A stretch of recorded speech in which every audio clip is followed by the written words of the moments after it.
जालन्यातनं एक मोठी बातमी अशी हाती येते की धुळे सोलापूर महामार्गावर मराठा समाज रस्त्यावरती उतरला।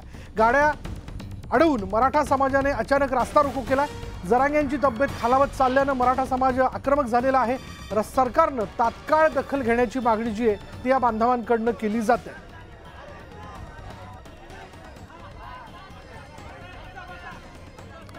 अधिक तपशील आपण जाणून घेणार आहोत। तुमचे प्रतिनिधी रवी जयस्वाल आता क्षणाला आपल्या बरोबर आहेत। रवी, काय माहिती?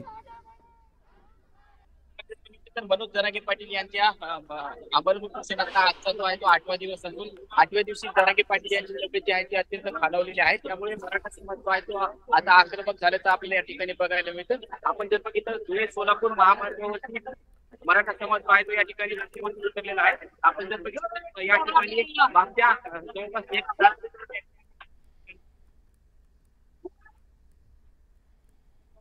या ठिकाणी मराठा समाजाच्या वतीने देण्यात येते। आपण या ठिकाणी बघू शकतो की मोठ्या प्रमाणात मराठा समाज जो आहे तो या ठिकाणी रस्त्यावरती उतरलेला आहे आणि जोरदार घोषणाबाजी जी आहे ती या सगळ्या मराठा समाजाच्या वतीने करण्यात येत आहे। आपण जर बघितलं तर सरसकट मराठा समाजाला ओबीसी प्रवर्गातून आरक्षण देण्यात यावं या मागणीसाठी मनोज जरांगे पाटील जे आहे ते आमरण उपोषण करतायत। आमरण उपोषणाचा आजचा जरांगे पाटील यांचा 8वा दिवस आहे। तर 8व्या दिवशी सुद्धा सरकारनं अद्याप जरांगे पाटील यांच्या आंदोलनाची दखल घेतलेली नाही आणि त्यांची प्रकृती जी आहे ती दिवसेंदिवस जी आहे ती खालावत चालली। त्यामुळे सगळा मराठा समाज जो आहे तो आता आक्रमक झालाय। त्यांना भेटण्यासाठी आलेला हा सगळा मराठा समाज जो आहे तो आता रस्त्यावरती उतरलेला आहे। धुळे सोलापूर महामार्गावरती हा सगळ्या मराठा समाजानं चक्काजाम आंदोलन जे आहे ते या ठिकाणी केलेलं आहे। आपण बघू शकता या ठिकाणी हा सगळा मराठा समाज जो आहे तो या ठिकाणी रस्त्यावरती बसलेला आहे। आपण या ठिकाणी या आंदोलन सुद्धा या ठिकाणी बघू शकता की काही मराठा समाज जो आहे तो या ठिकाणी रस्त्यावरती झोपलेला सुद्धा आहे। लोटांगण या ठिकाणी घेतलेला आहे। आपण बघू शकता की या ठिकाणी सगळा मराठा समाज जो आहे तो या ठिकाणी आक्रमक झालेला आहे। जरांगे पाटील यांच्या आंदोलनाची दखल सरकारनं अद्याप घेतलेली नाहीये। त्यामुळे हा सगळा मराठा समाज जो आहे तो रस्त्यावरती उतरलेला मागच्या 1 तासापासून जे आहे ते हे आंदोलन जे आहे ते असं सुरू आहे। त्यामुळे या धुळे सोलापूर महामार्गावरती 5 किलोमीटर पर्यंत वाहनांच्या रांगा जे आहे ते या ठिकाणी लागलेला आहे। चक्काजाम आंदोलन जे आहे ते या सगळ्या मराठा समाजाच्या वतीनं करण्यात येत आहे। पोलिसांची फौजफाटा सुद्धा या ठिकाणी दाखल झालेला आहे। मात्र हा सगळा मराठा समाज जो आहे तो ऐकण्याच्या मनस्थितीमध्ये नाही आहे। मात्र हा सगळा मराठा समाजाच्या वतीनं जो आहे तो या ठिकाणी रास्ता रोको आंदोलन जे आहे ते या ठिकाणी करण्यात येत आहे। आता मागच्या 1 तासापासून जे आहे ते या ठिकाणी आंदोलन सुरू आहे।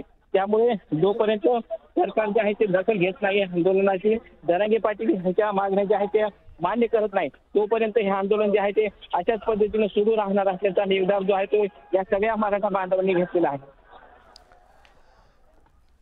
आपण बघतोय की मराठा बांधव जे ते रस्त्यावरती उतरलेले, जरांगे पाटलांची प्रकृती जी ती खालवलेली आहे आणि त्यानंतर लगेच जरांगे पाटलांच्या उपोषणाची दखल घेतली जावी या मागणीकरता म्हणून हे बांधव सगळे रस्त्यावर उतरल्याचं आपण बघतोय। ते सगळे आक्रमक झालेत। धन्यवाद या सगळ्या माहितीबद्दल रवी।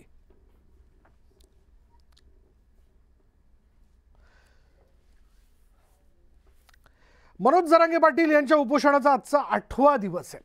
कालपासून जरांगेंची तब्येत आणखीनच खालवली आहे। काल रात्री त्यांची तब्येत आणखी बिघडली।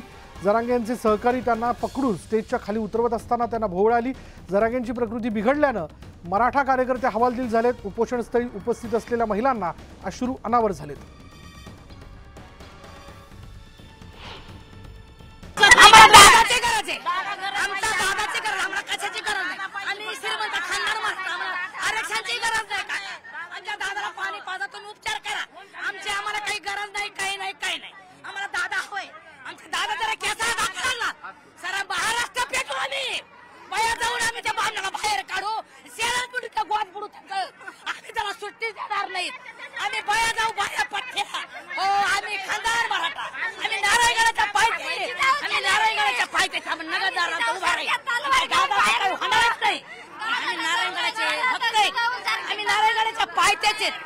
आमच्या दादाला काही होणार नाही, नगरदारांच्या दादाला साथ देते।